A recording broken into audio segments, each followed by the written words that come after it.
Hey, what is up, Soul Warriors? I am your host and creator of this Recovery Soul Food podcast, and I'm here for this Saturday night live soul session. I'm Reverend LC, and I am grateful and honored, truly honored to be here.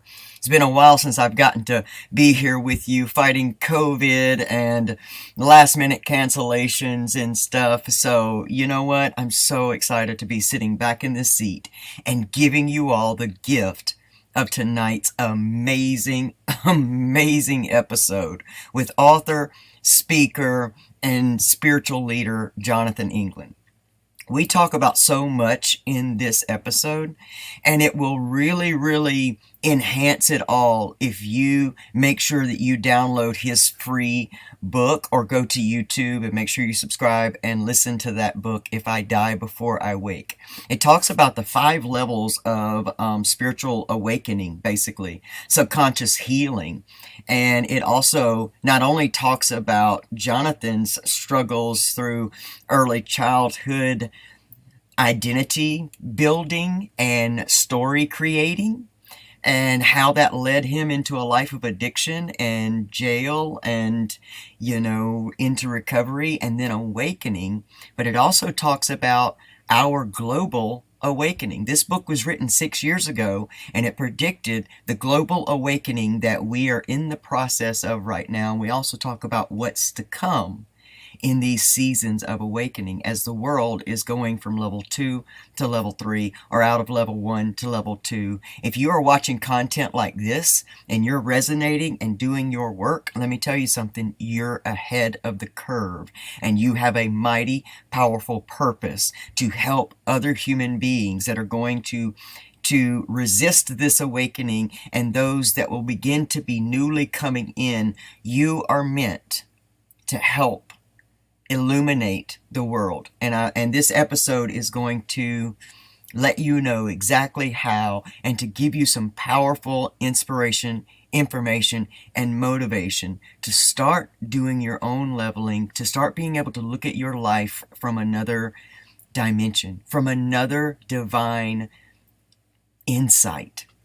Because really, what we talk about in this episode is so absolutely true and vital to humanity as a whole, but mostly vital to your discovering your internal happiness, knowing that that is the only true happiness that is available here. So let me get some stuff out of the way. Jonathan and I had some scheduling, so we recorded this episode just a couple hours ago. So I'm going to be premiering it with you right now live. So Jonathan will not be live in this episode, but I'm going to sit here and maybe get in the chat with you and be able to chat back and forth and talk with you. And I'm excited myself to experience this again. My body is still vibrating on a whole nother level. My bones were just shaking because I knew this was so divine. All right, so let me get some housekeeping out of the way and get you right into it. Let me tell you something. The Sober app is the most amazing app to hit the recovery, sobriety scene, and they are under construction. In the meantime, for free, you can download the Sober app in your Apple iStore and your Google Play Store and enjoy 2,500 hours of amazing conscious recovery and so much more content and groups. So make sure that you go to your app store, download the Sober app. Sober app 2.0 is on its way, and it's closely approaching, and it's going to blow you away. It is going to be your partner in your healing journey, regardless what the addiction or really the separation is. So make sure you do that. Also, stick around to the end of this video, and we have a special message and gift from our beautiful friend Pamela Topjian and Breakthrough Hypnotherapy. She's got an amazing gift for this Recovery Soul Food audience, and I love sharing it with y'all. And don't forget, go to Amazon and pick up Pamela's amazing comeback story, I Didn't Come This Far to Only Come This Far, where she also talks about her levels of awakening and how your dream life is right on the other side of what looks like your opposition. For our opposition is truly our opportunity to move into the next level of our beingness and truly living and loving ourselves and our best life. It's available. It's amazing. Pick that up right there. Amazon.com. I didn't come this far to only come this far. Just type in Pamela Topchian and take a look at her art and all the beautiful things she's doing. She's an amazing human being. Huge part of my life, my healing. I love this woman, and you will too. You will see yourself in her and her story. Also, make sure that you pick up the copy of this amazing book, An Arsenal of Gratitude by Remy Stoack. Listen, any awakening process, healing process, recovery journey process, your perception starts with gratitude. This is an amazing, almost step-by-step book written by Remy, and it's beautiful. A childhood cancer survivor, addiction, recovery. Come on. This book is amazing. Right now, you can change your life for under $20. That's the honest truth. You can change and start to awaken your whole life and purpose for under $20. So go to Amazon also and get Arsenal of Gratitude, and follow Remy Stoack on Instagram. He's amazing. We're getting ready to write a workbook on gratitude together. There's so much coming in the very, very near future for Recovery Soul Food and so many other beautiful collaborations in human beings. It's going to blow your mind. So get ready to heal. We're fixing to take you into this global awakening and help you thrive. Trust me, believe me, hang with me.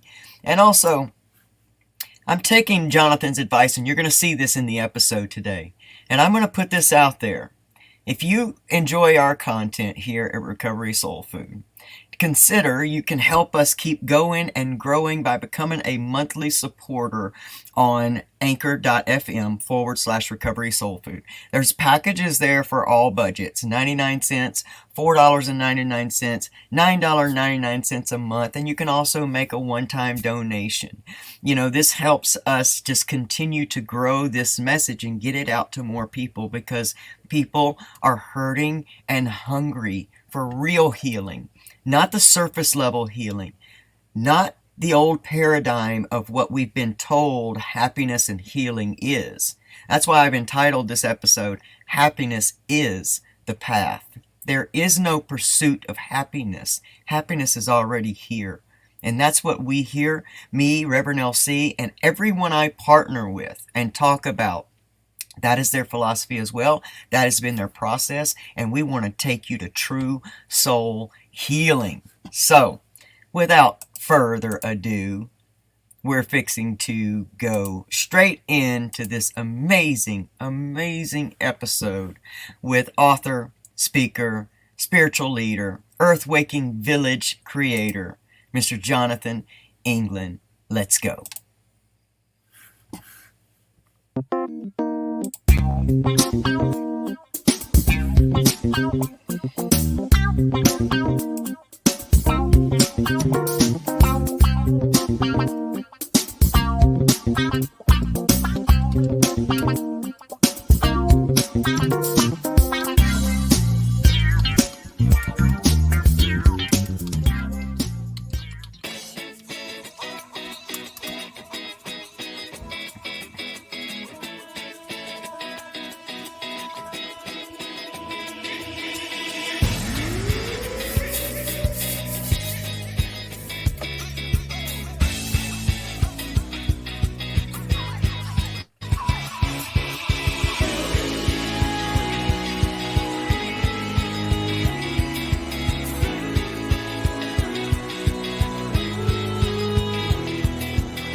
Hey, what's up, Soul Warriors? Welcome to this Saturday Night Soul Session live with me, Reverend LC, and I've got an amazing guest here tonight. In fact, you're watching this amazing moment happen for me. Mr. Jonathan England is an amazing author and spiritual leader and real life recovery warrior as well.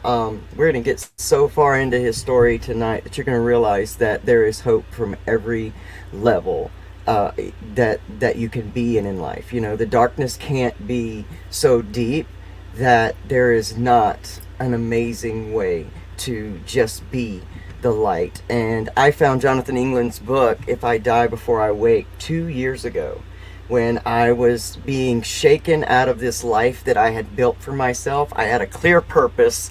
You know, I had worked so hard and built this amazing social media that was giving to the world and giving back to me, and it had become so out of control. I started losing my home. My wife had a heart attack. There were just all these things that were shaking me to stop. And stopping that, I knew I was being called to step away. So welcome, Jonathan England. We're going to get into this conversation right now. So I knew stepping away, knew I was being called to step away, and I was scared to death because there was something about that clarity for the first time in my life after 22 years of addiction and, you know, the gender identities that I had struggled with through my life and the shame and all the stuff. And I knew I was being called to stop. And there was this amazing fear and you know, ego detox that I ended up going through. And that's when I found, and like I said before the show, I don't know how I found your book. It could only be divine, because it just broke all of that wide open, and it gave me this kind of clarity about what was really happening. Because I knew that whatever was getting ready to happen was going to be good.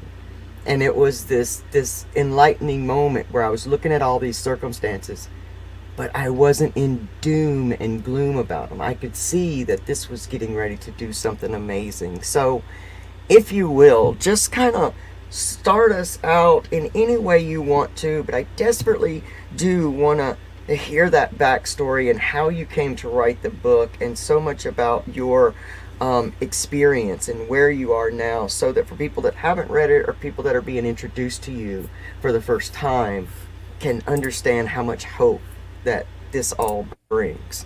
So take it away, Jonathan. All right, great. Yeah. So it's quite a journey to get to actually where the book was written. I can't really take credit that I wrote it. I just got out of the way. I was on a 40-day fast. Mm. And so it's kind of, I could have called the book If I Die Before I Eat, because I knew that I'd supposed to fast for a while, but I was just kind of like, I didn't even really know what fasting was, but I kind of just started hearing that. And then a couple people just showed up into my reality that were fasting. I'm like, what is fasting there? I don't eat. Like, how long do you not eat? One lady was just like, I'm not eating for 5 days. I'm like, 5 days? You can go 5 days without eating? And that seemed crazy to me. So then whenever I got called to fast for 40 days, I said, no, it's impossible. There's no way I cannot eat for 40 days. So then I'm like, you know, with that still small voice within, I'm kind of making this argument. I'm like, I'll tell you what, you know that book I'm supposed to write? I'll write that book, and then when I'm done with the book, then I'll eat.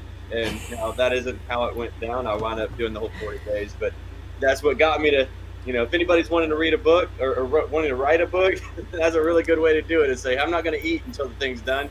It was done in 2 weeks. And I had never written anything before. Like, I got F's in English back in school, and they actually failed me from high school because there was these things that they made you do in each of the classes. For some reason, the last couple of years of high school, they made you write something like a portfolio writing for each class, and I wouldn't do it because I just was terrified to write. Well, back then I was so strong in my ego, I didn't know that I was terrified to write. It was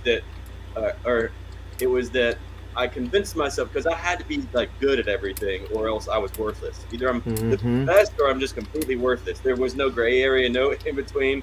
And so when I wrote, I was like less than average at writing. So I'm like, well, I'm just not going to do that. And I'm going to pretend like I'm, you know, it's because I'm too cool for it or something. But it was really because I wanted to be good at it, but I didn't know how. So it was just all my ego. It was all significance.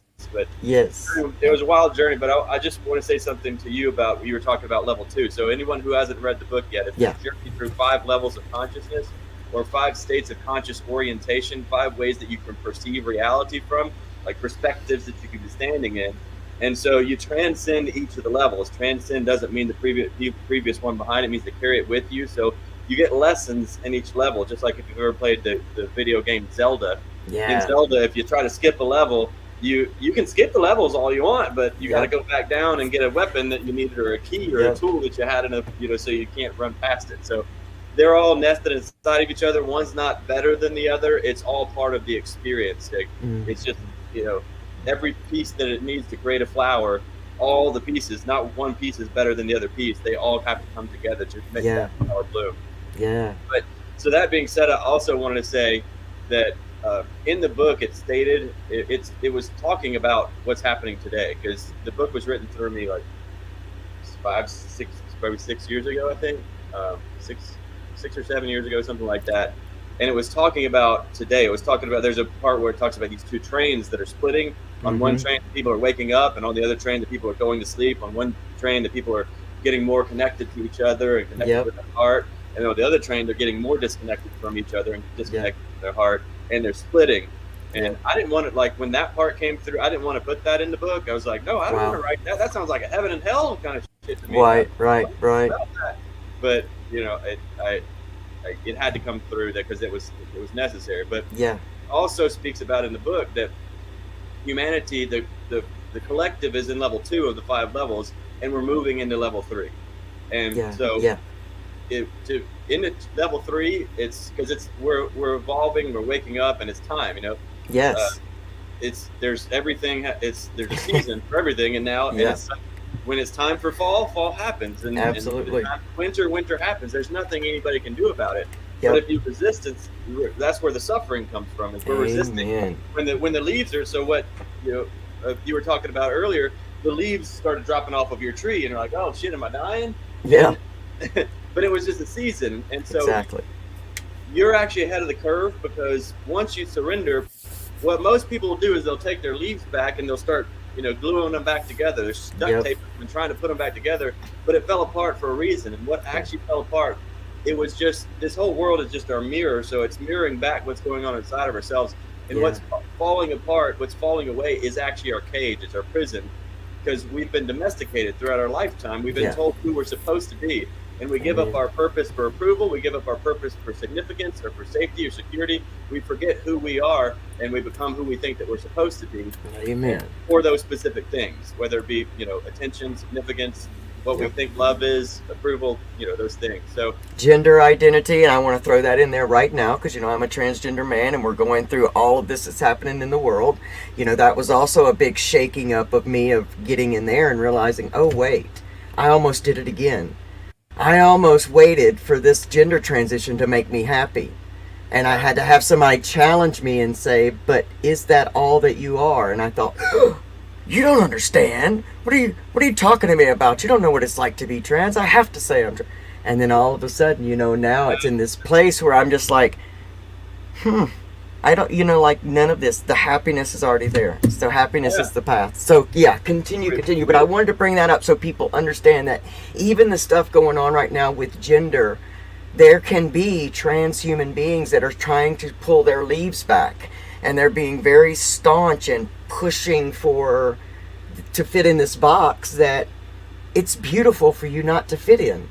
That's why there's so much resistance, because you're not supposed to fit in that box either. It's not going to deliver what you think it's going to. And when you get there and find out, you're going to be more hopeless than before.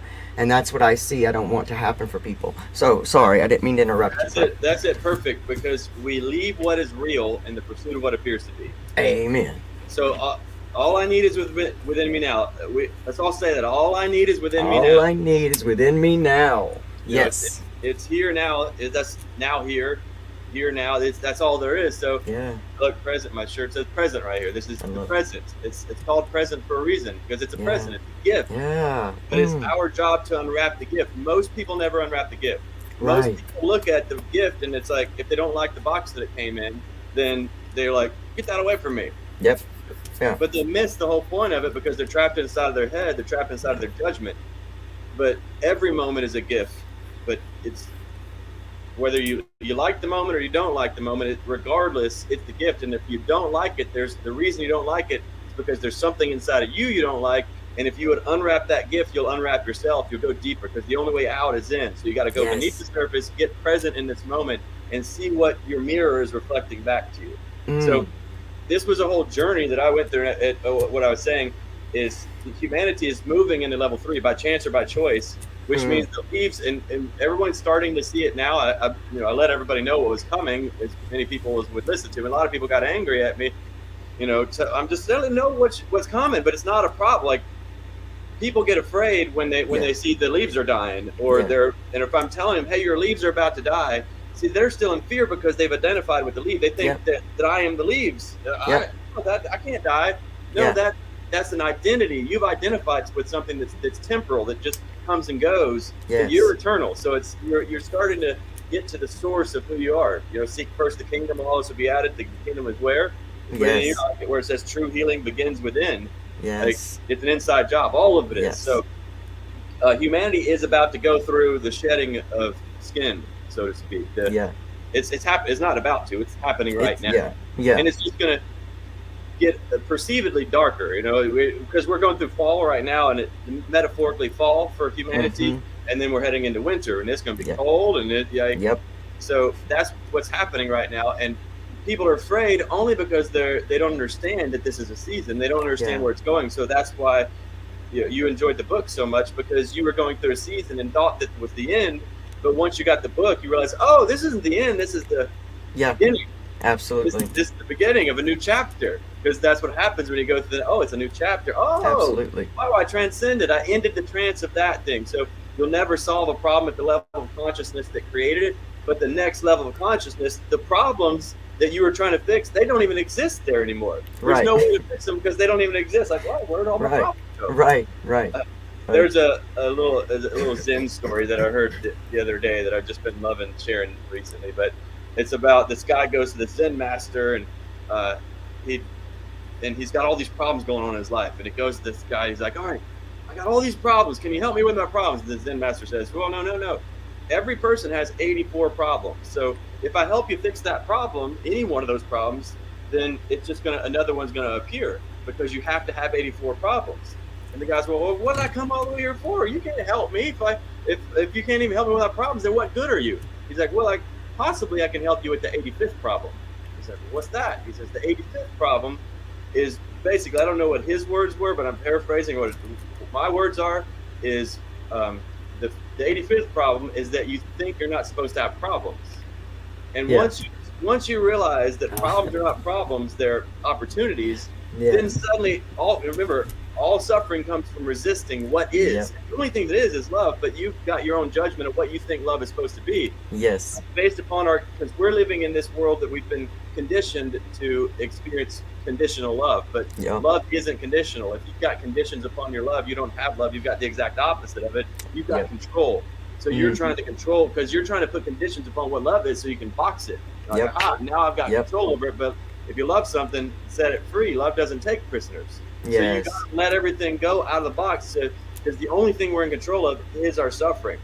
Love says the only thing I ask you to sacrifice is your suffering. And that's the one thing that we won't let go of, because that's the only thing we have control over. So I'll kind of share my story, I guess, on I'll go through maybe all the levels quick. I don't know where we're going to go, but we might draw. But I'll just share the story on how I got, how it all happened. So when I was a little kid, I had an older brother who had muscular dystrophy, which is a terminal disease. And I knew he was going to die. My parents had been preparing me my whole life for him to die. And then when I was 12 and he was 16, he died. And in that moment, up until that point in my life, I thought that I was I had this belief that my feelings don't matter, because my brother, his life was already shitty enough. So, right? Who am I to have any problems when he's got, stuck in a wheelchair and, can't even feed himself? So who am I to have problems? Obviously I can't. And then my parents, they've got a son that's going to die, and that's the worst thing for a parent. And so who am I to complain about anything? So I shoved down all my feelings, and I was like a robot. I literally didn't even know that I had feelings. I didn't know.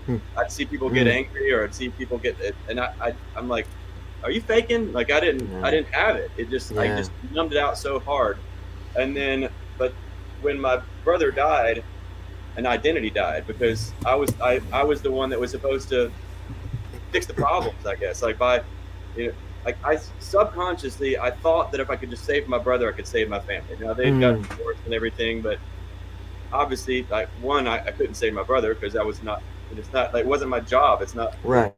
He was supposed to die. It was that was Right. supposed to happen. Right. So Right. another little phrase that just popped up when I was saying that is, we each moment is inherently meaningless. It doesn't have any meaning on its own. We assign the meaning to the moment, and the meaning we assign is what determines our experience of that moment. Yes. Yes. So it's not that my brother died that that sent me in this oblivion spiral into darkness. It's that I thought my brother wasn't supposed to die. Mm. I believed my brother Mm. wasn't supposed to die, and so I was resisting what is, and that spiraled me all the way into darkness. So that was the Yes. beginning of my journey into hell, basically. And so what happened in that moment when he died, I was like, well, life is meaningless because I don't have any purpose. That was my only purpose, and how could there be any meaning to it if my brother was in a wheelchair most of his life and he dies at a young age? He doesn't really get to have a life, so Mm. life's meaningless. There is no God, because if there is a God, then Yep. then I hope there's not a God, because he's punishing me and my Yep. family. Means there's something we did wrong here. So hopefully there's not a God. If there is, then let me have a talk with him, and we're Yep. if I'm gonna Yep. have to figure out some way to whip his ass if there Yep. is. Yep. And the Yep. third piece was that I had failed love, because this was my shot. Like, this is all I could do. Is like I was spending my life trying to save my brother so I could save my family, and now I can't save my brother, which means I can't save my family. And then that's what it just started to spiral out of control, where suddenly life was meaningless. I didn't think I mattered. I didn't think anything mattered. And with a belief like that, then where do you think that you go? Yep. And it went dark. So then it started out with just me, rather than because I'd never made a B my whole life, and now all of a sudden I'm making D's and F's all the time. So that's how it began. And then I'm trying to figure out, how I could possibly be happy. So I'm looking around at the world, like, who's happy? And none of them were happy. Nobody was happy. I didn't know that nobody was happy because I could only see the surface. I never could go beneath the surface. All I could see was surface, because that's all I thought I was. Absolutely. And so, and I'm trying to, the happiest must be the most popular people. So I try to figure out how to, hang out with them, or be, who I needed to be so they would like me. Yeah. And that just, again, I'm getting further and further away from my source, from who I am, and further into this illusion of who I think that I'm supposed to be, these identities, this ego. Yeah. And so, and then, it then led to where at some point I just got to where I'm just blackout drunk every, at least 5-6 nights a week. Mm. Blackout, not a little bit drunk. And the reason it was blackout drunk was because I was an all-in kind of guy. So if I'm going to go, I'm going to go away. But another piece of it was because the drunker I got, the less I was trapped in my head. The more I could actually stop running away from, and I didn't know I was running. I was numbing everything out. So it was like my only reprieve. Yes. And I could actually just relax for a moment. My body would just relax for a moment, and now I could actually just, it felt like just I was be. connected with people. Yeah. Yeah.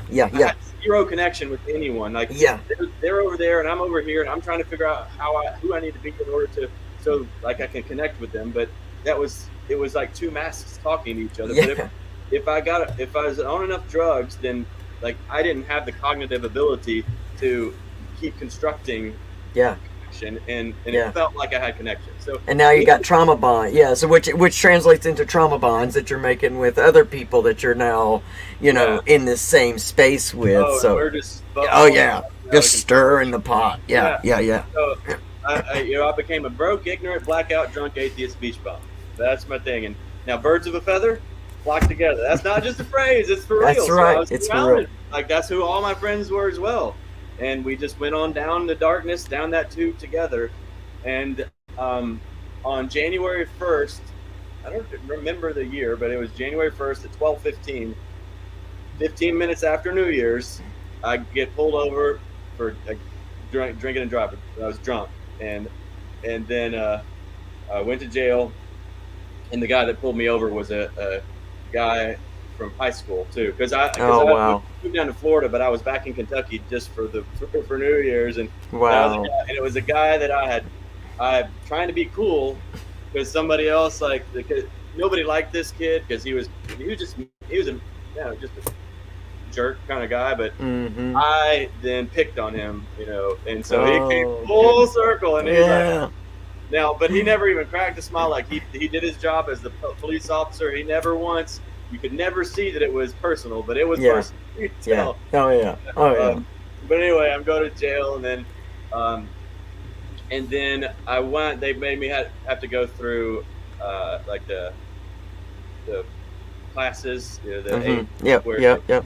and I got to go meet with the guy every week. And then I remember this guy. He was telling me.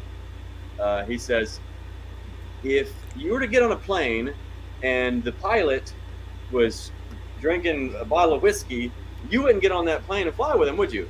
And I was like, well, it depends how good of a pilot is. Has he been drinking? Has he flown drunk before? Like, Yeah. I'd rather be on a plane with a guy who's really good at drinking and flying than being with like some 90-year-old person that has seemed that doesn't have so.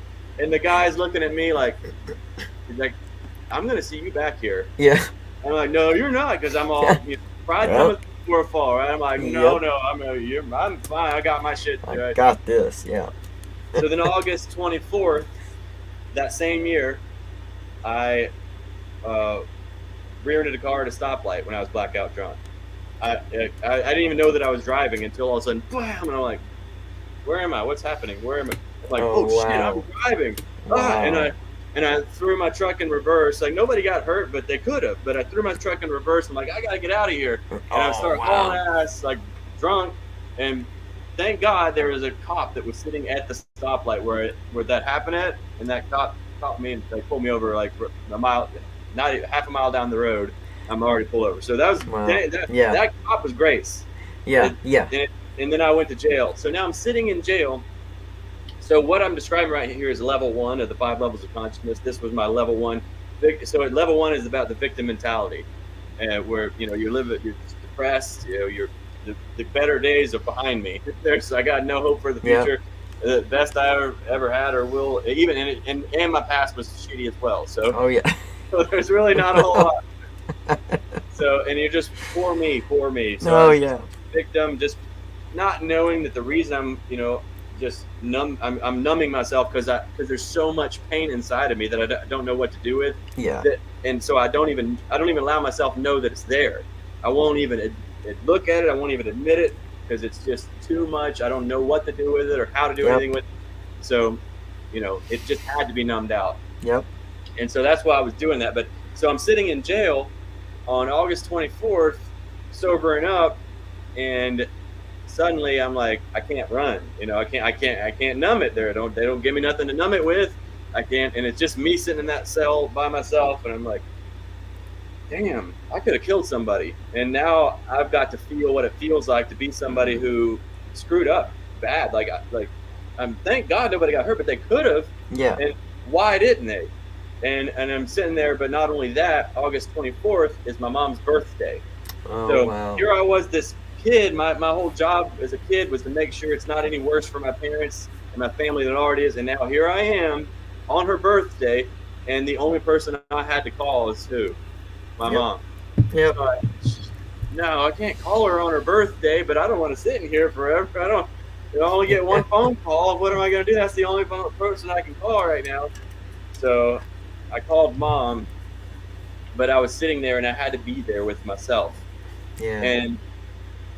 And it was, it was dark. I was having to face the darkness. But what was wild is this little North Star appeared. And what it was, it's not what you would think it would have been, but it was, John, you could have killed someone. And that seems like it would be even darker. Like, it was already dark, but that when somehow that you could have killed someone, suddenly I was like, you could have killed someone, John. Wait a minute. One of your actions could hurt someone. Which means if one of your actions could hurt someone, then another one of your actions could help someone.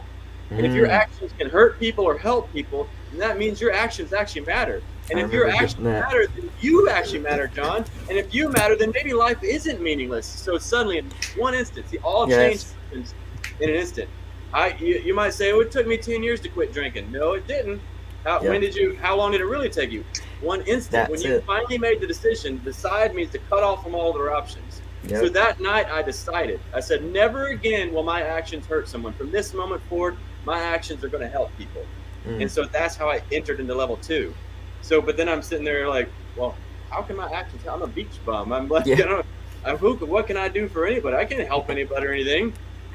So then I decided, well, what is it? What do I need to do? And I'm like, maybe it's not about, I'm not going to find happiness by trying to get my own happiness. Maybe that's the wrong direction. Maybe if I could figure out how to make other people happy. Now, I didn't know that was a trap at that point either, but but it's level 2. But I was like, if I could just figure out how to make other people happy, then maybe finally I'll be happy. So what do I do? Well, let me build a family, and build a beautiful life. Build a family and give them the life that the world says that you're supposed to have, like you're supposed to give people. And so then I went on this mission, and this is how I got into level 2. And I'm like, all right, I've got to do something. I got to take responsibility for my life, and I got to build a beautiful life that I can give to build a family and give this beautiful life to the family. And then I'll feel successful. Then I can finally feel peaceful and feel happy and great.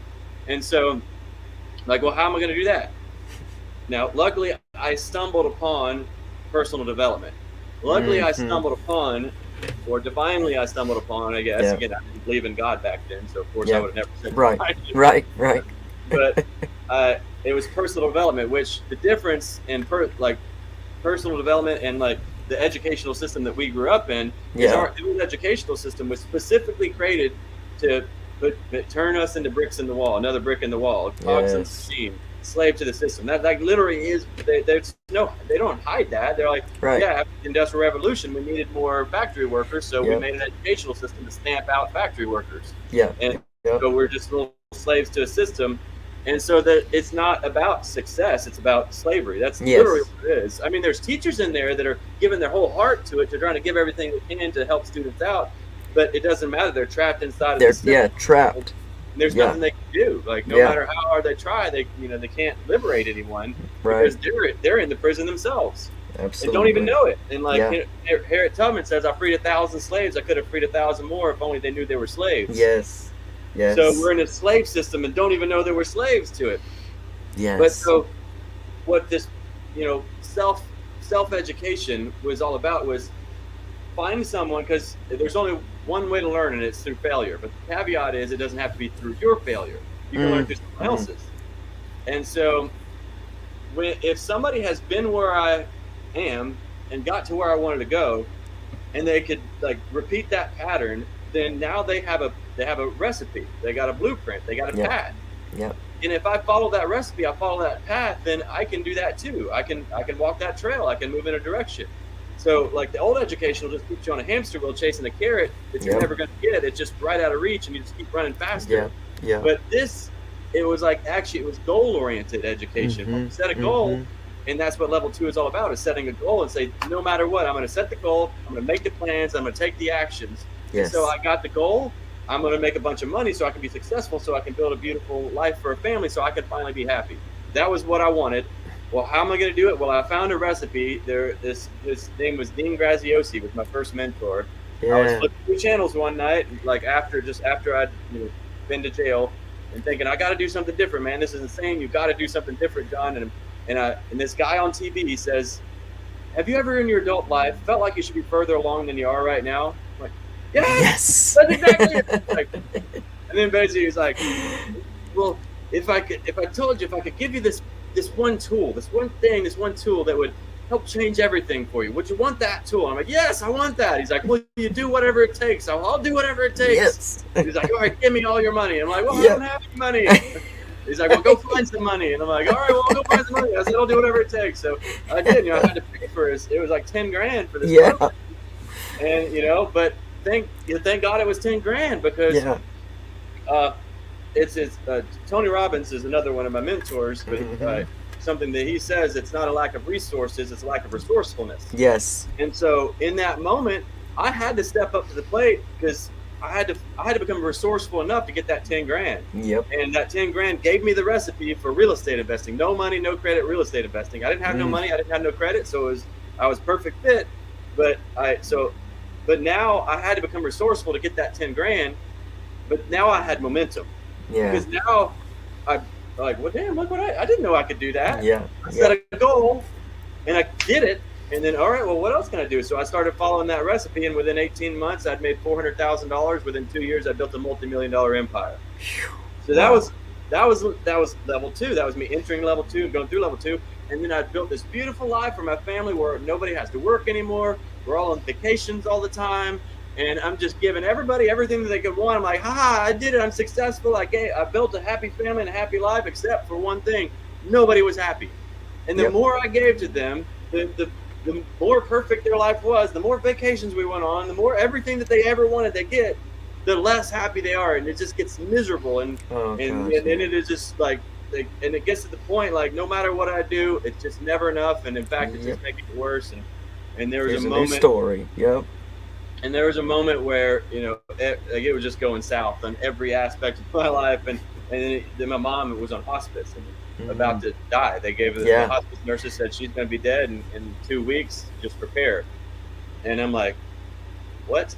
But now, thankfully, also because I had made all this money, and I knew how I'd done it was because I'd done personal development. I'd started, self-education. So what I had done is I started taking a bunch of money and investing in more personal development. So I'd been growing myself. I started reading books. Like in school, I'd never, I only read like one book my entire life because they forced me to. But here, I never read a book by choice until this moment. I'm like, so I'm reading books, I'm watching videos, and I, invested over, like, at that point, like a few $100,000 in personal development.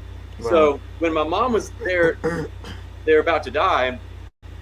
See, I had already really got a good idea of how this universe works. I could see it, I could see the equation for life. And so the equation is thoughts lead to emotion, lead to actions, lead to results. That's the equation. So you'll know them by their fruit. The results are the fruit. Your thoughts are your seeds. Most people complain about the results. These are horrible results, but those results are fruit, and those fruit are perfect. They're a perfect reflection of the seeds that you sown, and the seeds are your beliefs, the mindset. So your mind is your garden.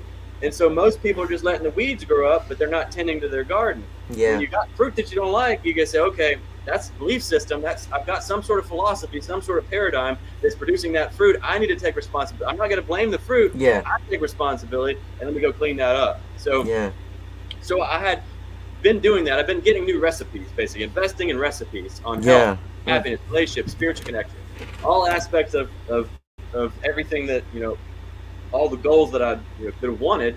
And so when my mom's dying, see, there's two things. There's a difference between wanting something and being ready to receive it. Amen. And there's a difference between knowing and being, right? Yeah. To know and not to do is not to know. You don't actually know it if your body's not taking the action. Remember, thoughts lead to emotion. Emotion is energy, and motion leads to action, leads to results. If there's no new action, that means you didn't sow the seed. The seed hasn't been sown. It's not producing any energy and motion. So no new action, no new results, because you haven't truly sown the seed.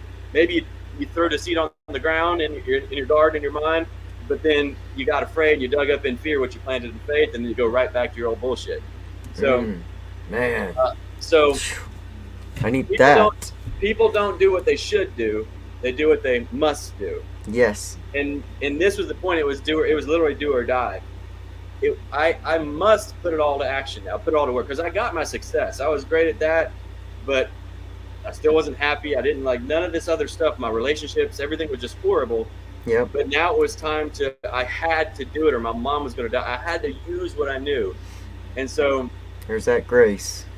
Yeah. And so that's but before that had happened, what I had done was I laid down my head and said, I can't go on. Like, this is too bad. My mom's dying. Like, everything, my whole life. My girlfriend was taking 20 Oxycontin a day.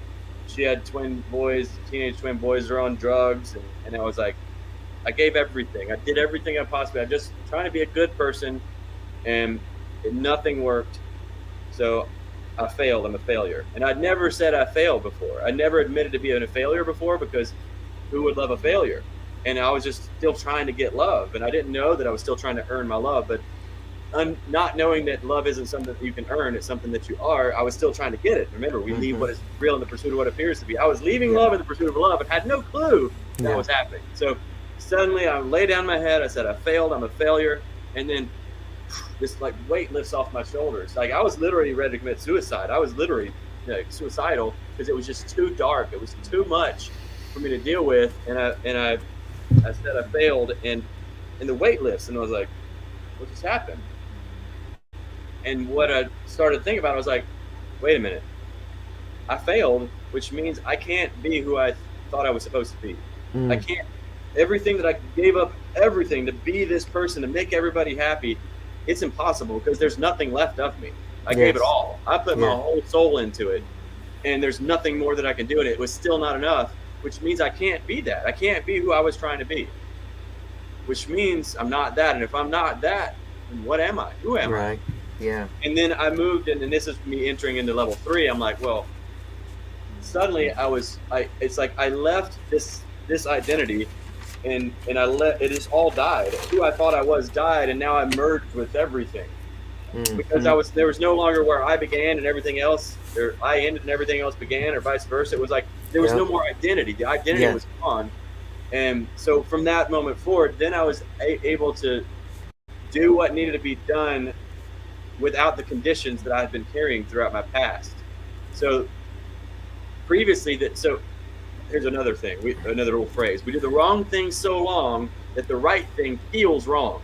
Yes. Like I was doing, getting blackout drunk every night for so long that when I stopped drinking, it felt wrong. My body's like, no, you got to get your drink on. Like, no, it's like, no, but you're not going to have any friends anymore. You're going to lose all your friends. Like, if you better get out there, like, look, they're all at the bar. Where are you at? You lost everything. Like, so it all felt wrong. Yeah. But it was what I needed to do for, my next step of evolution. And it wasn't like, I'm not judging that season or that chapter. Right. Thankful for all of it. Yeah. Thankful. Because how could I have this perception? I couldn't know who I am if I didn't know who I wasn't. Absolutely. And so I lived a life of giving up everything to be who I wasn't. And now I can see who I'm not. And I got so far away from who I am that I could really see who I am really well. I'm like, oh, as I started getting closer, like, oh, I could see me from every angle. Yeah. So that was the journey. So that was level 3. And then level 4 is when I just started overflowing, because I had everything that I was looking for. It was inside of me, It's a happiness. There is no path to happiness. Happiness is the path. Like, so I became happy. But it was just remembering that I already was. I just was leaving my happiness, trying to get it. And so I was in the present moment. And then from the present moment, things started to emerge from me. And that's when I started to overflow like joy and love and peace into this world.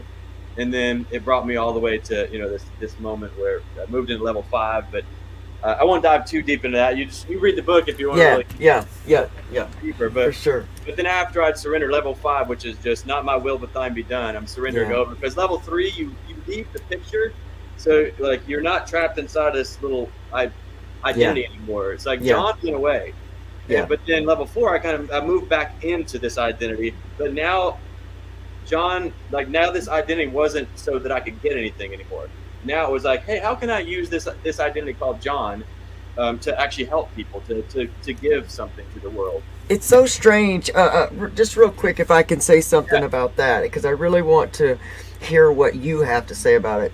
It's so strange that time between level 3 and maybe the level 4, because it seems like that's where I am with identity kind of at this point, where I'm feeling like, but there's like that step back into it, like you say, like there's this moment between these levels where it seems like in some ways you're there with level 4, and in other ways like you're still here in level 3. Is that part of the process that's kind of natural?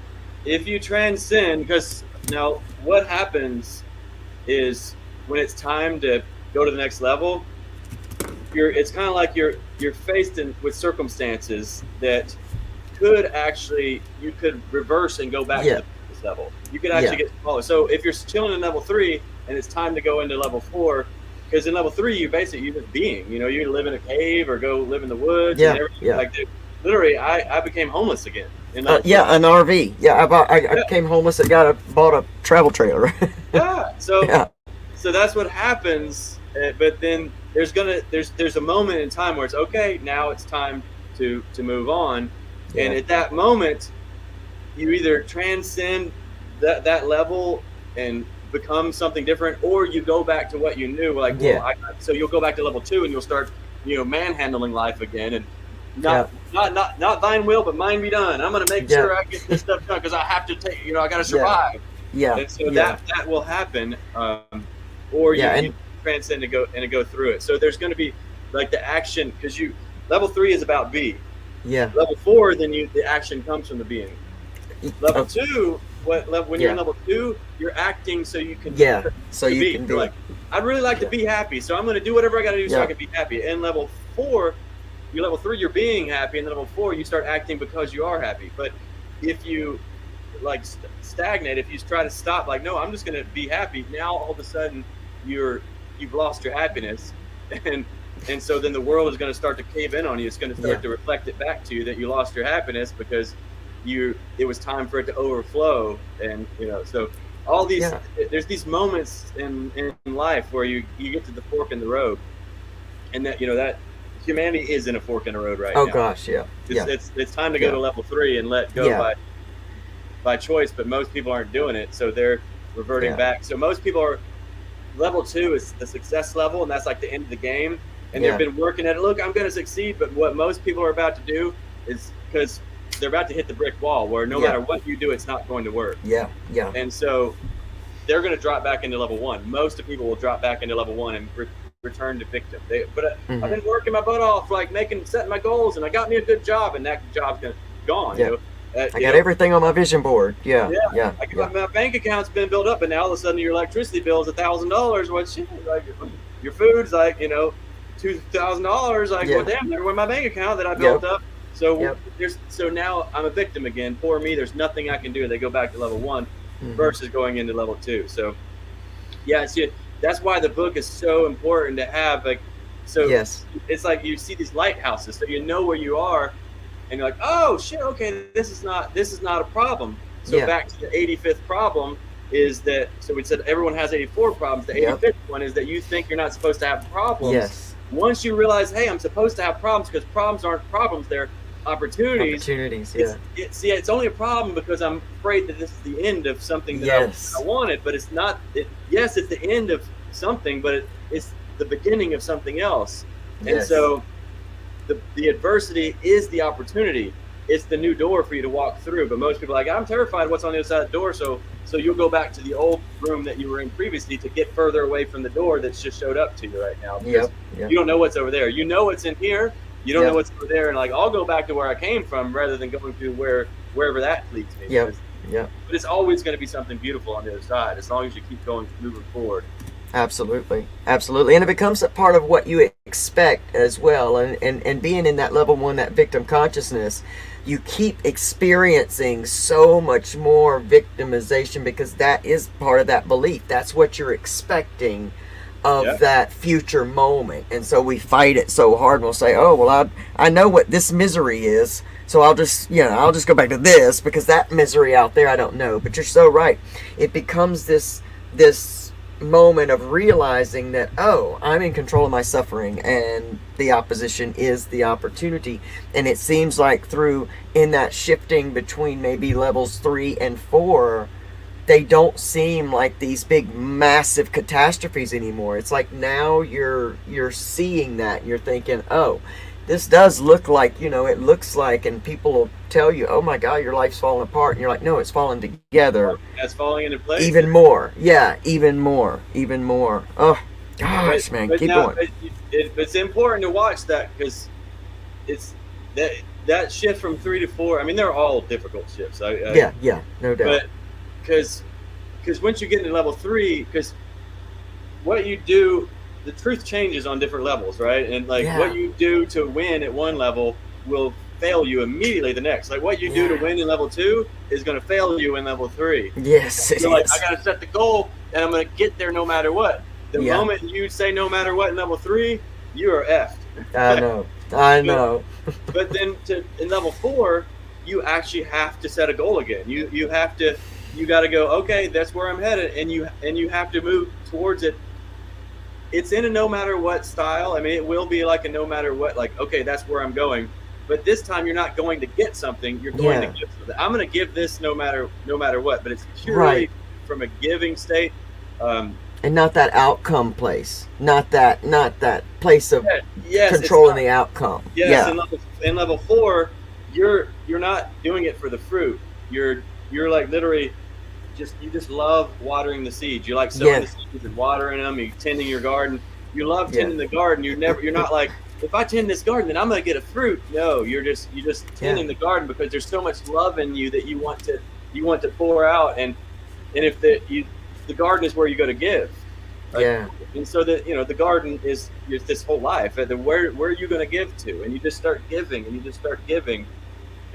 you set the goals for every like when you're gardening, cool. Every day at noon, I'm going to go out here and I'm going to water this plant, and so you give to that plant. I'm going to go dig up these weeds over here, and you're doing it, but you're loving the action. So faith without works is dead. So level 3, you're just in faith. Like it's not time for any sort of works. It's you got to get being, because we're indoctrinated, domesticated to believe that we're human doings and we're loved for what we do.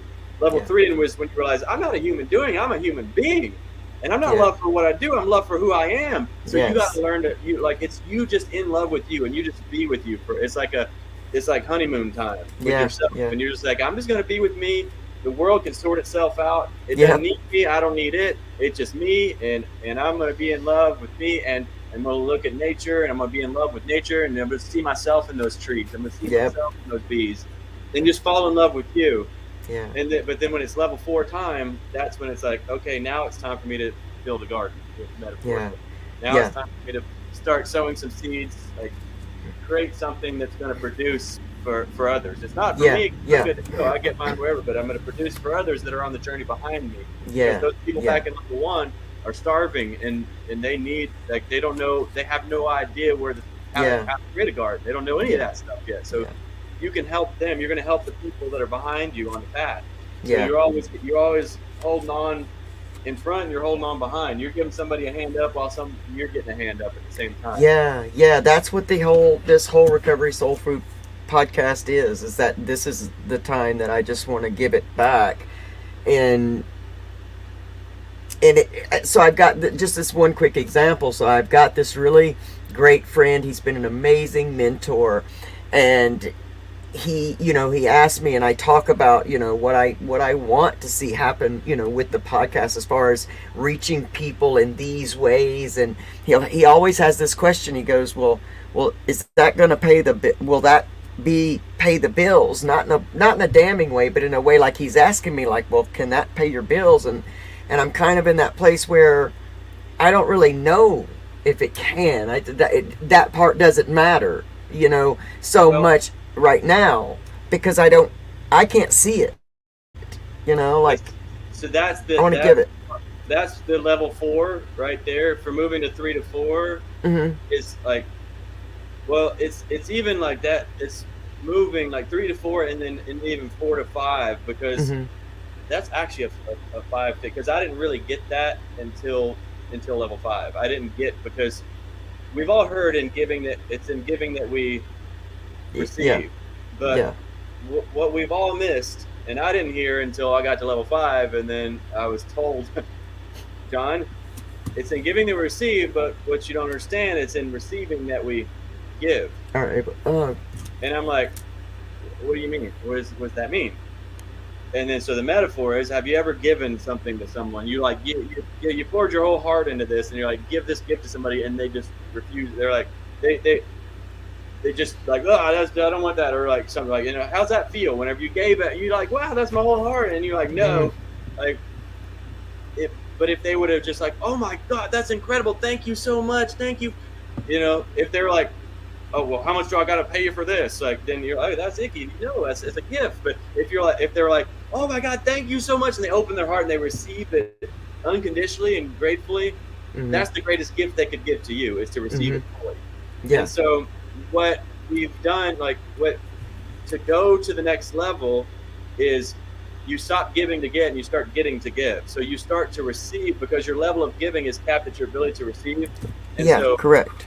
So you open up the channels to pour in, and you open up the channels to pour out. So you start building channels on both sides. You build channels. How can I give more? Because it's inspiration to information. So you put form into place so you can flow more. Because the flow, without the form, there's no flow, because it's just everybody gets wet. There's just a flood. Yeah.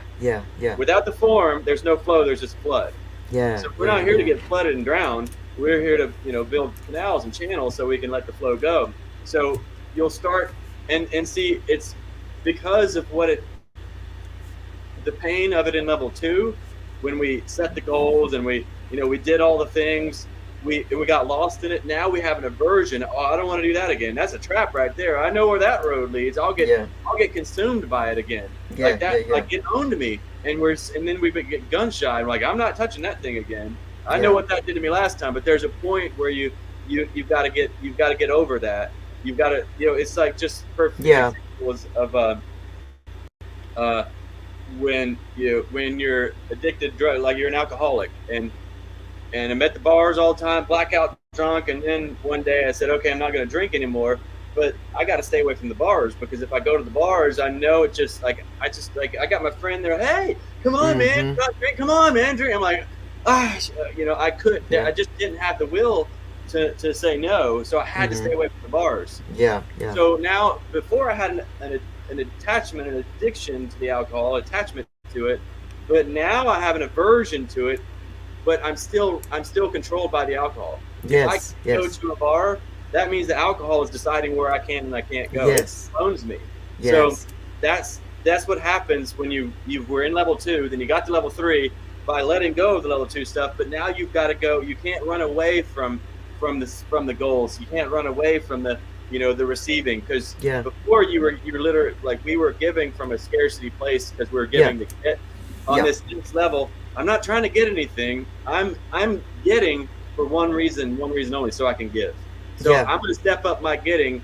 And I remember this moment whenever, because when I moved into level 5, that's when I got the tithe, how important tithing was, because I never tithe. I didn't know anything about that. And what had happened is I started tithing, and I could just feel like, oh, and how it happened was, there was this guy who's a little bit, I think he's a little bit younger than me, when I was down at my darkest time, and he was a pastor at this little church. It was only like 30 people there, and it wasn't much of a church, but when I walked in there, I just felt so much love. And then the guy, I didn't have anything, and the guy knew I didn't have anything, but he saw something in me, and he started he knew that I was going through some tough times, and he's like, hey man, can I just take you out to the movies, buy you popcorn, drinking popcorn or something? And I'm like, well, sure, it'd be nice to have, because I didn't have any friends. I lost everybody, because this was when I went from level 2. Once I stopped level 2, when I was giving to get, well, then all the people my whole world that I built around me was consuming me, because it's like, okay, you're giving to get. Well, you can't get unless you keep giving. So all of a sudden, my entire world was like, come on, you better give to me. So if you want anything from me, you better give. And so all everything, my whole life, including all my relationships, once there was nothing left of me, they all left. They were like, oh, I can't get anything out of you anymore, so poof, I'm out. And so, but this guy shows up. He didn't want anything, because I didn't have anything to give, and he just wanted to give to me. And I'm like, that's weird. So I received it. And there's more stories, more moments like this one, that it took a couple of them before I finally really got it. But so this guy, he just was giving to me by taking me to the movies, just to be a friend. And I always remembered that. So there was a moment where I just kept tithing. Anytime I got money, I was just so excited, because I'm like, this little church right here, man, this guy's such a nice guy. I can't wait to just get some money, just so I can give him my first 10%. Just give it because like I know the good that he's doing in the world, and like what he did for me, I want to give that to more people. So whatever Yeah. I got to do, I'm like, and so I started getting excited. And there was this moment where suddenly I call it miracle money. It was my first big miracle money. It was $100,000, came out of nowhere. Where Wow. yeah, like there's nothing. I didn't do anything to earn it. Like all I was doing was unconditionally giving. And when that 100 grand came in, now I was on like we had an eviction notice on our door, and we weren't gonna be able to pay our bill. We were gonna get kicked out. And when that 100 grand came in, and you would think I'd be most excited that I was going to get to pay my bills and we were going to get to stay in our home. That's not what I was excited about. I was like, holy shit, $100,000. My first 10% is $10,000. I get to go give this guy $10,000 in this little church. I'm like, he probably didn't bring in $10,000 a whole year from all of his entire congregation. I'm like, oh, and that's what I was most excited about. So I was getting to give, but you know what? It was the same way because it's God had given to me, so I was blessed to be a blessing. Because God was so excited to give to me because it was it was my mirror. Because I was so excited to give, and I was so excited to receive. I was so happy to receive because I couldn't wait to give. And so that was the whole thing. Now the floodgates had opened. I received unconditionally, I gave unconditionally, and now, it turned on. And so we've got to be taking the actions, and know what is my contribution, and you do it. Like I loved your video that you played when we started that, the little intro. I was like, dude, this is incredible. What a gift. I mean, it just made me happy. I felt it. It was like just a beautiful gift. So like, don't let that stuff go away in level 3. Like you can let it go away for a minute so it doesn't have you, but like keep doing that. Those are things that what you put into that was I could feel the love and the joy in that, intro. Like that's awesome. That's a gift. It made me happy. So that's so awesome. Anyway, hopefully all that was helpful to see. Oh my gosh, yes, without a doubt, because it further let me know kind of where, like, as I've been listening to your story, like it just without even effort, it kind of reflects back to me. It's almost like, golly, this guy's lived this life, and I can see each one of my moments in that. And even the stuff we haven't talked about, you touched on so many of the things that are already present in me that are starting to kind of be that light. And that's what I prayed for before we did this, before we even did this. I was spending my time in prayer to, just be connected to you. And I said, I want to have that. I want to get that and be able to give that as well. And it just be like this mirror, because I know the things that I need, other people are going to need as well. And so I can't wait to know how many people that all touched, after this gets shown, because there's going to be so many people standing in the same place.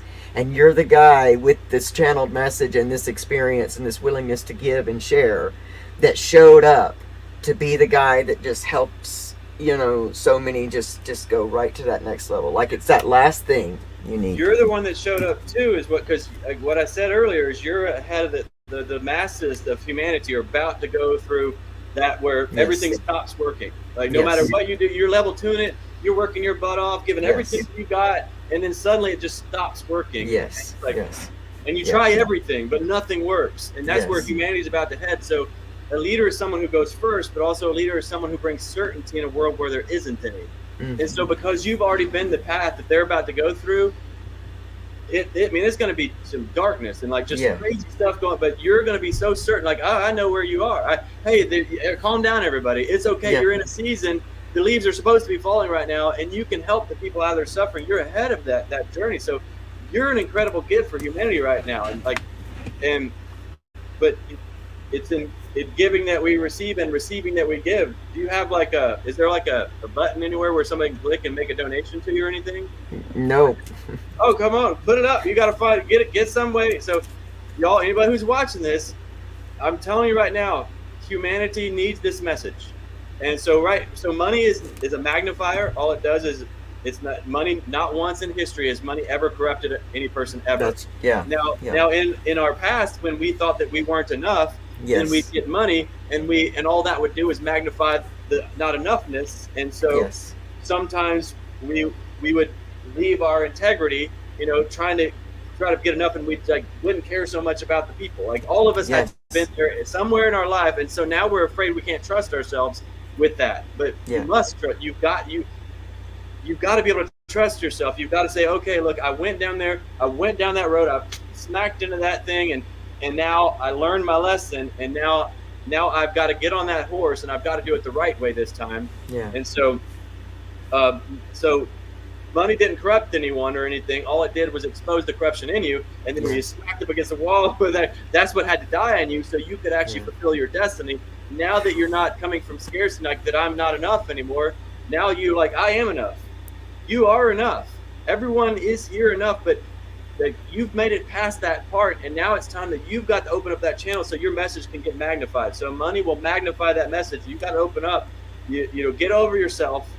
You know, and I'm speaking to everyone. You know, I'm speaking to you directly, but I'm speaking to everyone. Anybody who's hearing this, get over yourself. Don't let your significance get in the way of your service. And your significance will be, you know, because you're worried about who you were in the past, or how much pain that you went through working your butt off, and like how you got lost in it. Just stay focused. Keep your eye on love. As long as you keep tether off and keep your eye on love, love will feed you and give you what you need. But you've got to allow that to happen. You've got to, because most people are blocking their blessings. You're blocking your blessings because you don't think that you deserve them because of who you were in the past. Yeah. Who you were in the past, that wasn't you. That you know, there's aspects of it that are you, that transcended, that you brought with you. So you got a mess that became a message in this world. But that message has to get magnified now more than ever. So you got, somehow you're gonna get you need to get like at least like a PayPal link or something. I'm doing it. Anybody who's watching this, y'all go. If you think this is something beautiful that has helped you, and you see the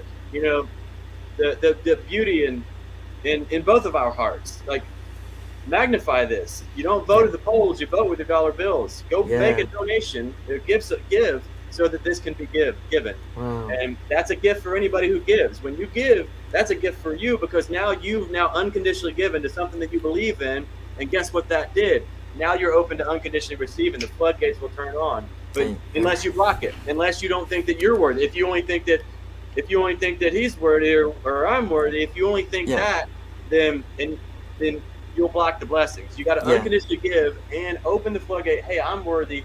I'm worthy too. I'm worthy for the gift that, like, because when you give to something like this, it spreads out into the world. Yes.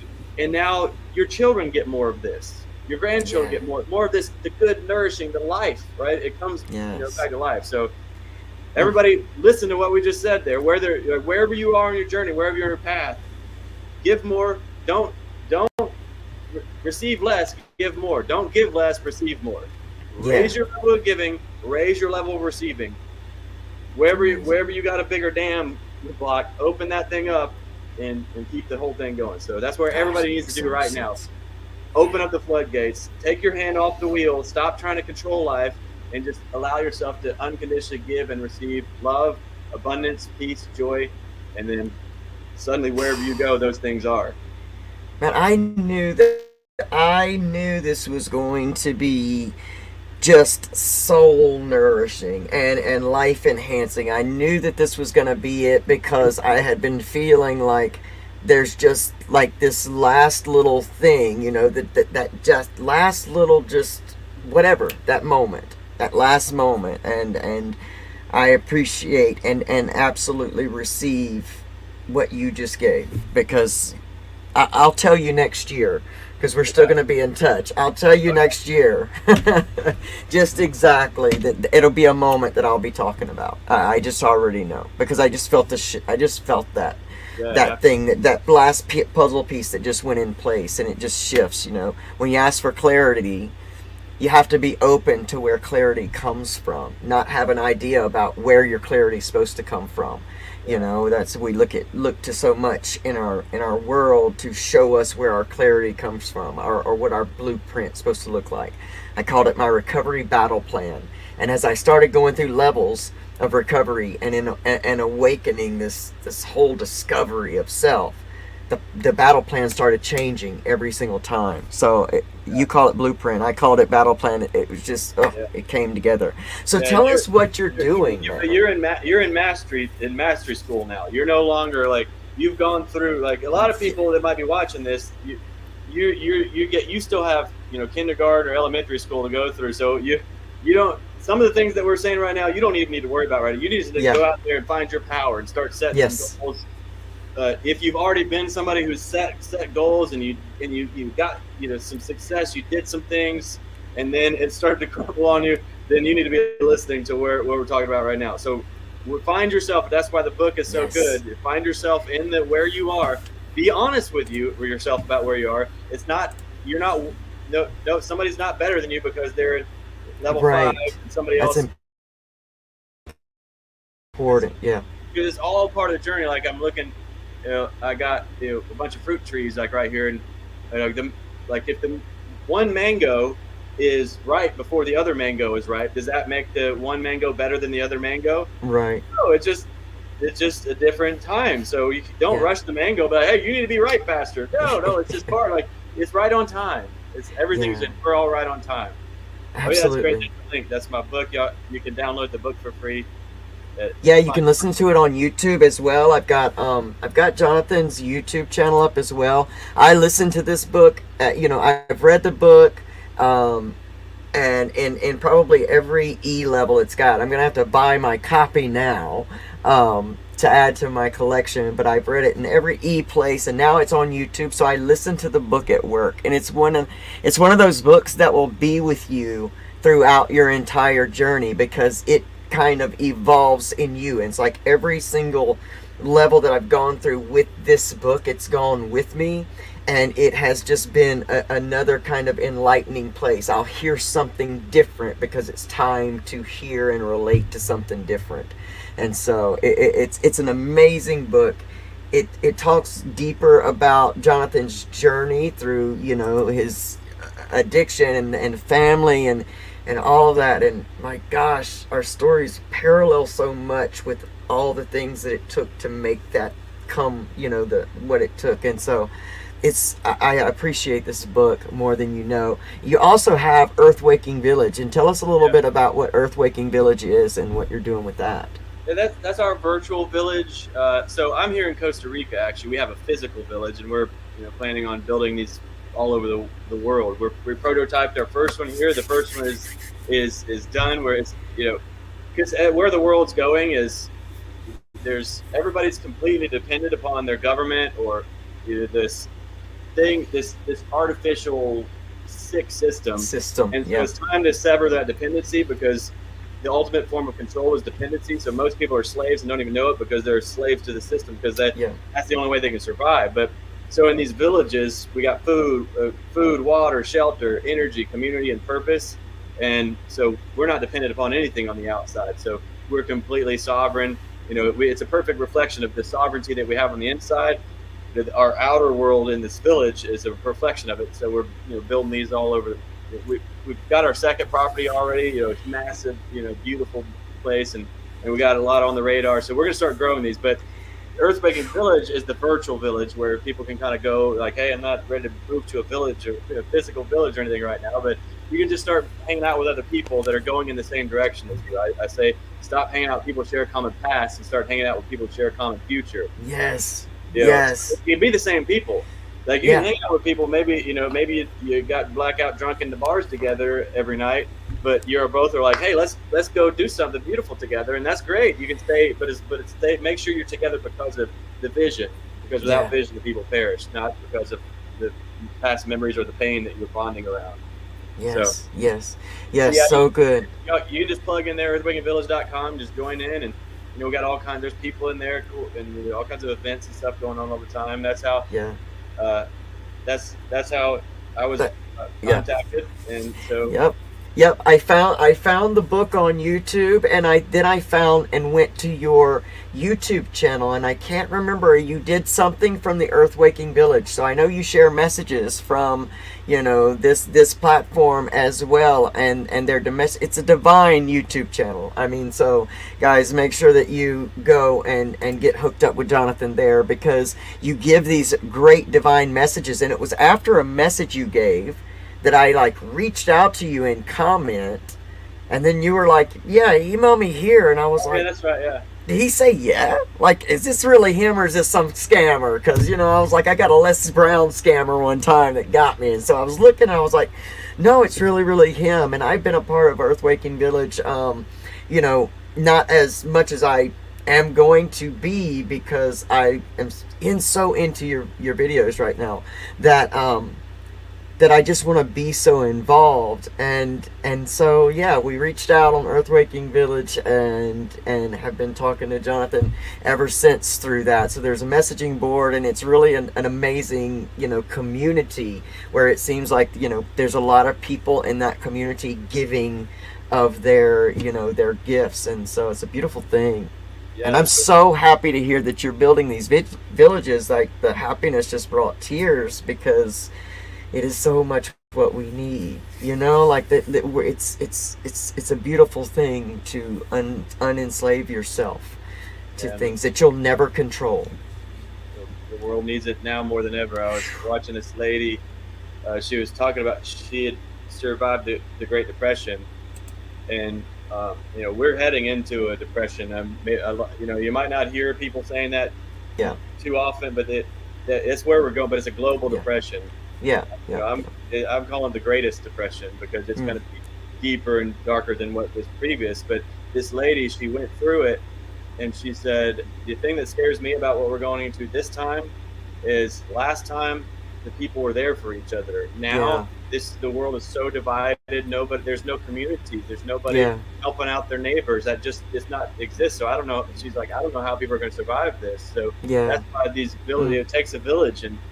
And I live literally in heaven on earth. Like, it's beyond my wildest dreams on how beautiful my life is. We just, we get up each morning and have breakfast together. Like, all of us, all the villagers, we have our breakfast together. We do breakthroughs with each other.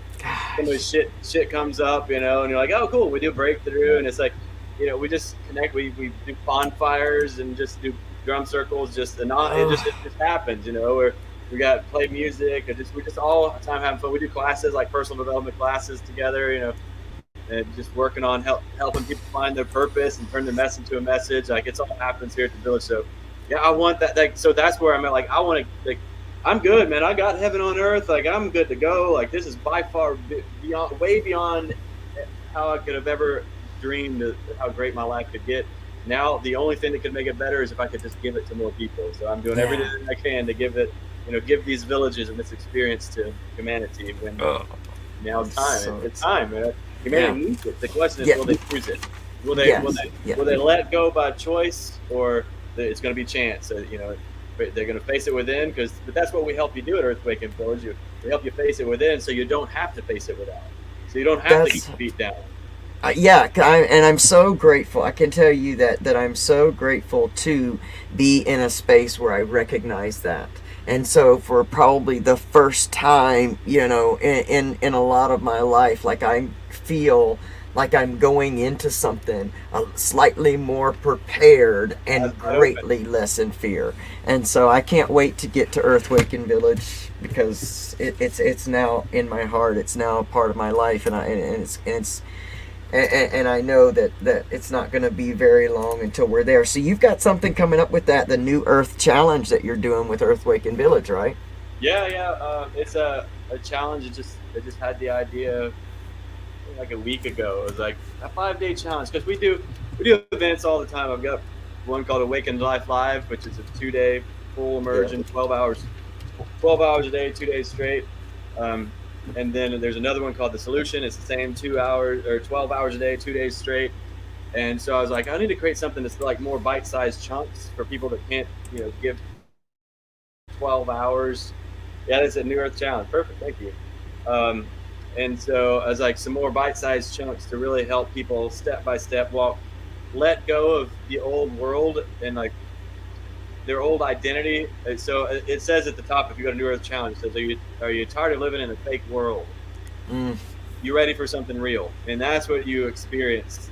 So that's what you're going to learn. You're going to experience real. It's going to be such a contrast. You're going to be able to see it, because a lot of people, again, people don't even know that they're slaves. They don't even know that they're slaves to significance. They don't know that they're still they're still almost every one of their actions is to get something, because there's such big void inside them. They have no idea. So we're going to help people. Like, so if I say, are you tired of living in a fake world? Well, then you're going to have to give up your fake self and everything that it's feeding off of. So, but we're going to hold your hand and help you get through that, because our fake selves, if we got any addictions, whether it's, drugs or alcohol or, Netflix porn or anything, whatever the addictions are, whatever it is, that's coming because you feel like there's a void inside of you, but it doesn't exist. It's not true. You're perfect, whole, and complete. And so we walk you home, like walk you back home to yourself. I say life is an 18-inch journey from the head to the heart. So we help you take that journey from the mind through the emotions to the heart, and you get set free, and you know who you are. And so that's going to happen over those 5 days. You're going to make that journey from the head to the heart. You're going to let go of the old world and the old identity, who you thought you were supposed to be, and you're going to remember who you truly are, and you're going to get to meet all your soul tribe. Yeah. Oh my gosh, man! I'm so excited and pumped for this. It's a free event too. You just register for free. There's no cost to it. We've already covered the cost for you. Just go put your name and email, and then show up. I'll be there. I'm gonna be there, and I invite everyone who watches this in the sound of my voice to come and join me there too, because that's what I'm looking for, man. That's what I know is possible. Not that I'm looking for. It's what I know is truly possible, and that I think there will always be some things that you continuously get the opportunity to work on, in your life. And I think that just being surrounded with other people, because if we're the average of the 5 people we're around all the time, then if you turn around and look at your current tribe, it's mirroring to you what's happening within. And there's going to be scarcity there, and drama and things, and uncertainty, and that's because that's what's going on within us. So when your vibration changes as you go through these groups, these levels and this stuff, and it's amazing, and your tribe changes as well. And so it's amazing. So I'm really looking forward to it. This has been a tribe building season for me through this podcast. It's been outstanding. I'm so grateful that you came here and gave so much to us so freely, especially to me. This is going to change my entire world at this moment. I just know it. And I'm so grateful for you. Thank you for doing what you've done. Thank you for just being willing and giving of your life experience as well. And thanks for coming along and leading us through, because, we got a lot coming. We got a lot coming, but it's necessary, because we got a lot to look forward to, man. A lot. It's exciting. A lot. It's good stuff. It is. Make sure that you follow Jonathan England here. Get to Earthwaking Village. Get signed up for the New Earth Challenge. Follow Jonathan on YouTube. You can get so much of his information there. And first and foremost, make sure that you go and you download this book. It's free. It's also on YouTube, so you got no excuses not to give in and just hear this book and let it be part of your life. It's amazing. I'm looking forward to a specific young man watching this show today, because I knew there would be a lot in here for him. And so you know who you are. I hope you enjoy this. I almost feel like this is my gift to you, man. And I just pray that it touches you as much as I just feel like it will. Jonathan, you are an amazing human being, and thank you for being here and spending this time with me. Well, it takes one to know one. Man, I appreciate you so very much. Jonathan, oh my gosh, I will see you in the village, man. That is one for sure. Thank you so much. Thanks everybody for joining us. I cannot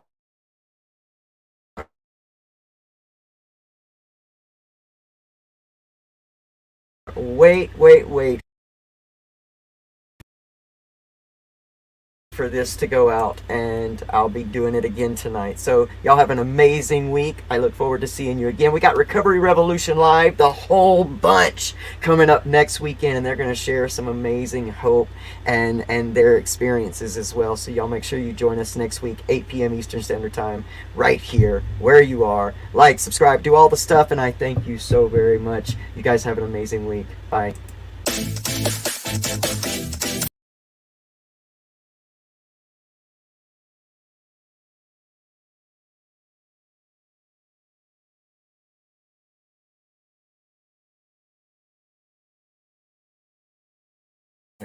So was that not full? I mean, I told you it was going to be like full of information and amazingness. And I pray that you will watch this episode over and over and over and over and over, because there will be so much in here that will continue to sow into your life and give to you and your healing for as long as it stays in creation. And I know that it will for mine.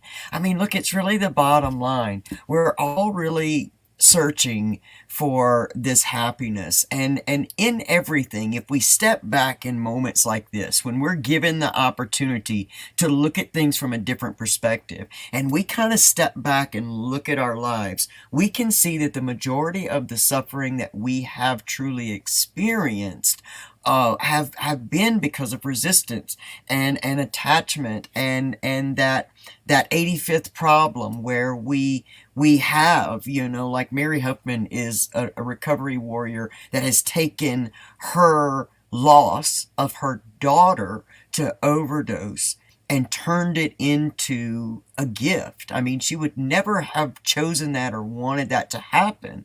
But there's that difference between suffering for it and staying in level 1 with that situation, and or turn around and taking it, what can I do with this pain that can now come full circle and help someone else? That means that human being, that Amber, her daughter, did not just lose her life in vain. It meant that this is now a platform in which Mary stands on the wings of Amber to now spread this as a message. And it's happened in my life, with the addiction recovery, the abuse, even the gender transition. These are all things that so many people in the world are going through. They're suffering through because they're so identified. And I'll say this again, because we are also live in the Transgender Mentor YouTube channel. We, as transgender human beings, are fighting to fit in a box that is going to also keep you imprisoned. And if we could step back and understand, we are fighting to be accepted for something, but we're missing the fact that we are all human beings seeking connection in a system that is trying its best to keep us distanced and separated. And when we begin to pay attention less to trying to be accepted into another camp's box, and we just embrace ourselves, and this translates into many places in life, not just people in gender transition. You can find this in your own life.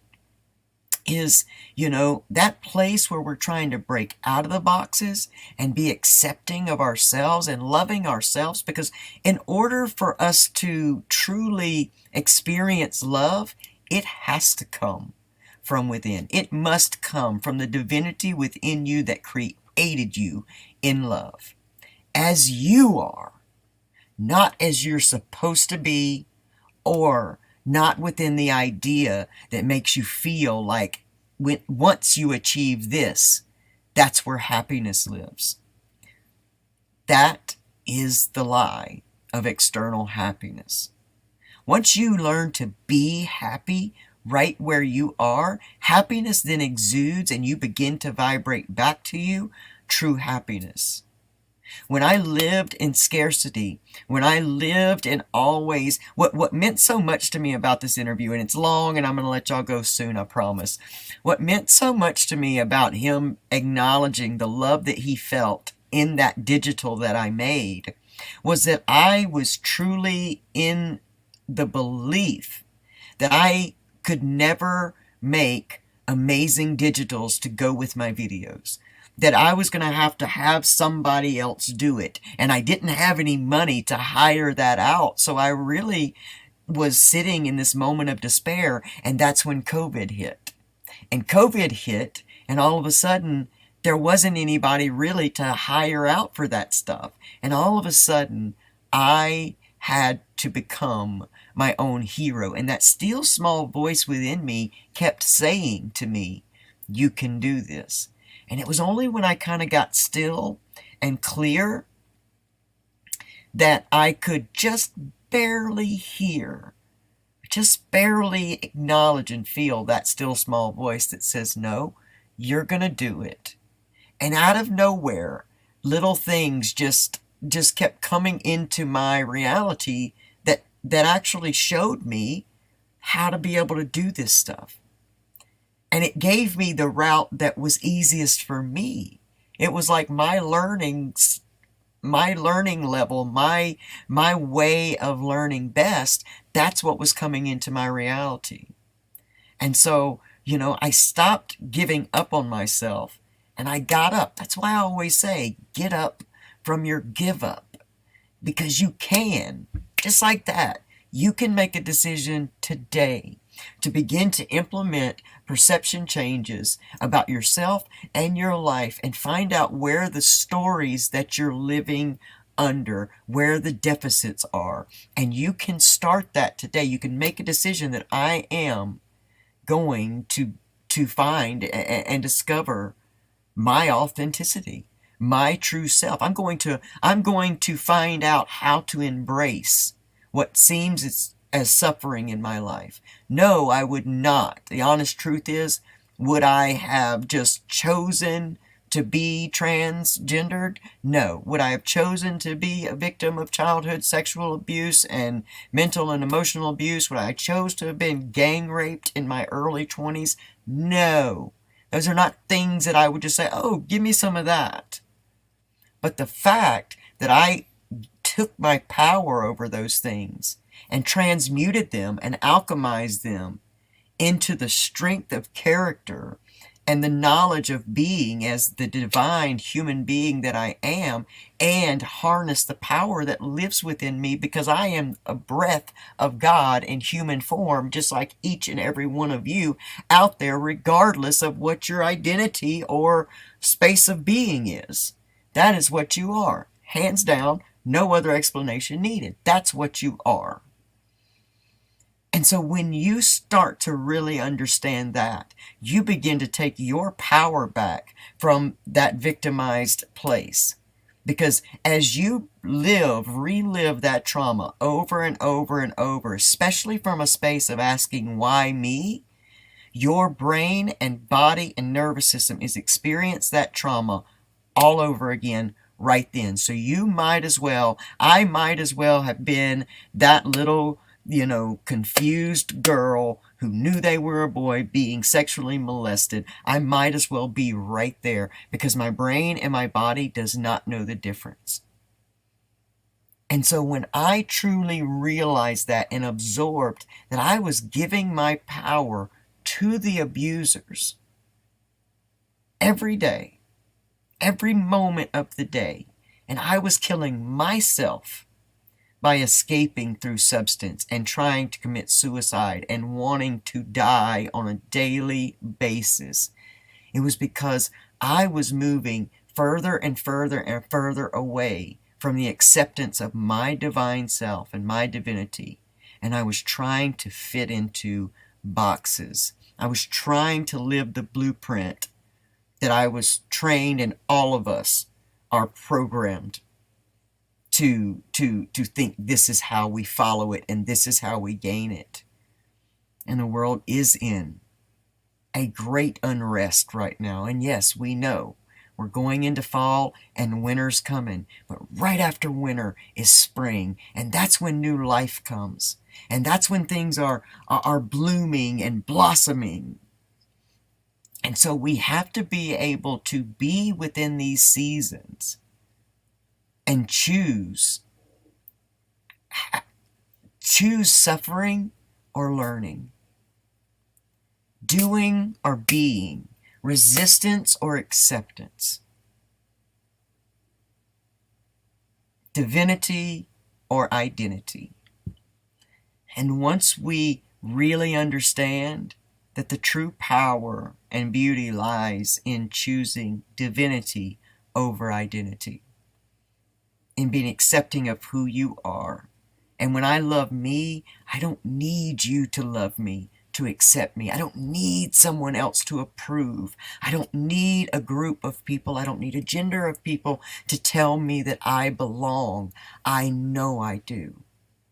And then that exudes from me. And then when I meet you, I get to tell you how much you belong. And then you get to tell someone else how much they belong. And then before you know it, we are healing a world that has been severed, and it's now being brought back together. And so I look forward to doing all of this with all of you all. I know this has been an extremely long episode, and thank you for allowing me to, to share with you a little bit after. And I did say that if you stuck around to the end of this video, that I would have an amazing gift from Pamela Topchin and Breakthrough Hypnotherapy. I'm sorry, I always say the website, but Pamela has been so gracious at the start of our friendship and her just starting to be a part of this community. She's always given of herself to our community, and she is once again, still willing to give a full free session of hypnotherapy. And that means that you get the free consultation, the consultation session, and a full free session. And within that, there is enough in that really to start speaking to your subconscious mind, to get through all the chatter of that conscious mind, the media, the all the things, and to speak down to that deeper part of yourself. And Pamela is truly operating within her divine gifts when she is doing this. And I want to tell you something too. Pamela's an amazing resource. So don't let some kind of scarcity excuse like, well, I don't want to do it because I won't have the money to keep doing it and all that stuff. Don't do that to yourself. Step out in faith. Reach out in faith and do something that invests in you, your core, your healing, your beauty, your acceptance, the truth of who you are. And just like Jonathan was talking about, you open the floodgates. When you move away the dam, then things begin to flow. And it's generally the beliefs of scarcity and lack that keep us dammed up into poverty. And so I urge you, reach out, hypnobreakthrough.com, mention Recovery Soul Food and Reverend LC, and you can take advantage of that full free gift, that session with Pamela Topchin and Breakthrough Hypnotherapy. Y'all, I have been so blessed today to spend time in Jonathan's energy, to spend time in your energy, and to be able to gift to you all what has been such an amazing gift to me. I hope y'all have the most amazing week of your entire lives. And make sure that you come back next weekend, 8 p.m. Eastern Standard Time, because I'm going to have the whole Recovery Revolution crew, J.R. Weaver, Brett Morris, Ashley, Jace, everybody who's doing that amazing work of Recovery Revolution Live, they're going to be right here with us. So y'all show up here live, Facebook, Twitter, everywhere we are. You can be too. I love you guys, man. Y'all have an amazing, amazing week. Thanks so much. See you later.